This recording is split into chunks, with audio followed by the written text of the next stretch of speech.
So again, when we look at some of the key players in this really multi-leveled chess match called the Middle East, two of the key players, as I mentioned earlier, are Iran and Turkey. You also have Egypt and Saudi Arabia. And now, of course, the Turks want to control the region because of their long history. For 500 years, they controlled most of the Middle East. And the Turks are ethnically Turkish. There's that Turkish pride. They want to once again control the Middle East. They controlled most of what is today Saudi Arabia. Well, today you have the Saudis, of course, over the past 80 years, because of their alliances largely with England and the United States, they've become a major power player. They have all the oil wealth. But the nature of Islam in Saudi Arabia, the princes themselves are largely it's just well known that they are fundamentally hypocrites. And, you know, they go off to Monaco and gamble and drink all night, or they'll go to their condos in Morocco and, you know, have all their sex slaves and do drugs and all this sort of thing. But then they come back to their own country and enforce this radical Islam on everybody.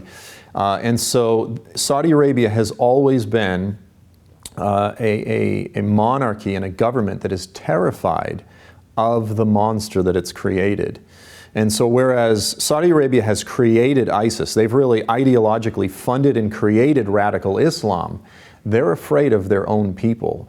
And so Saudi Arabia has, among all the nations of the world, spent more of its annual GDP each year on defense, on military. And unlike many countries, the Saudis have been gearing up not for necessarily war with other nations, but for a war with its own people. When its own people finally turn on the government. Today, however, that is changing. With the region heating up, with the conflict between Iran and the larger Sunni world, the Saudis are looking to obtain nukes. And if they do attain nukes, then that increases the potential literally of a nuclear exchange between the Saudis and the nation of Iran. And again, once you throw a nuclear exchange into the mix, then it's anyone's call as far as what the future holds.